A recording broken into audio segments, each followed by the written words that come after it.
বন্ধুসকল, অসম পুলিচৰ ABUP পদ আকৌ মুকলি কৰিব চৰকাৰে। ফুল প্ৰেক্টিছতে আছিলোঁ। লকডাউনৰ দুমাহমানৰ আগতে প্ৰেক্টিছ এৰি দিলোঁ, কাৰণ কিমাননো দৌৰি থাকিবা, ভাগৰ বোলা বস্তুটো আছেতো। পাছো কৰিছিলোঁ, নাজানো কি হ'ল চৰকাৰৰ।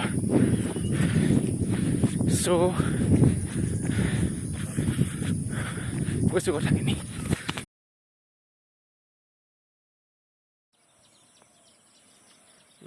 ৰানিং কৰি গা পা ধুই অলপ বাগান চাবলৈকে বুলি ওলাই আহিলোঁ ঘৰৰ। তাকে মানে ক'বলগীয়া কথা এইখিনি আৰু, লকডাউনৰ আগত তেনেকৈ দৌৰ মৰা নাছিলোঁ, কিয়নো মনটোও ভাগি গৈছিল অলপ। পাছো কৰিছিলোঁ, ছেকেণ্ড বাৰ দিবলৈও এডমিট আহিল। তাৰপিছত আকৌ তাৰিখটো কিমান পৰিছিল বাৰু পাহৰি থাকিলোঁ। পৰাৰ পিছত আকৌ শুনিলোঁ বোলে নহয়, বোলে পৰীক্ষা পষ্টপন কৰিলে। এনেকৈ বহুত মানে ভাগৰি গ'লোঁ প্ৰেক্টিছ কৰি কৰি। আকৌ ওলাব বুলি কোৱা শুনিছোঁ, সেই গতিকে লৈ আকৌ ৰানিং ষ্টাৰ্ট কৰিছোঁ। আনকালে মানে কি হয়, ফিল্ডত প্ৰেক্টিছ কৰা যায় দৌৰ জাপ এইখিনি। এতিয়া এইকেইদিন ৰাস্তাত দৌৰিছোঁ, ৰাস্তাত দৌৰ মাৰি ভাল লাগে।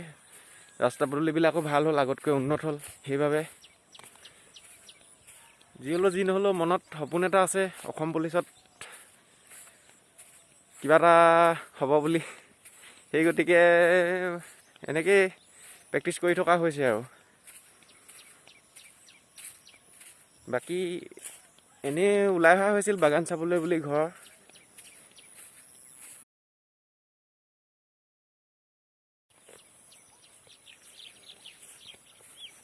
গতিকে বন্ধুসকল, হতাশ নহ'বা। এদিন নহয় এদিন পোষ্টখিনিতো ওলাবই, চাকৰি পাবা, সকলোৱে পাবা। লাগি থাকিবা, ভাগৰি নপৰিবা, কাৰণ সপোনটোতো সকলোৱে আছে। সপোন দিঠকত পৰিণত কৰিব লাগিব। আমিয়ে দেশৰ ভৱিষ্যত, সেই গতিকে লৈ প্ৰেক্টিছ কৰি থাকিবা।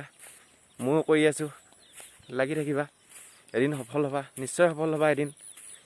আৰু অকল চাকৰি বুলিয়ে অকল চাকৰিৰ পিছতে লাগি নাথাকিবা। বাকী কৰিবলগীয়া কাম ঢেৰ আছে মানুহৰ, সেইখিনি কামো কৰি থাকিবা। ৰ'দটো বহুত দিছে, সেইবাবে চকু একদম কি ক'ম,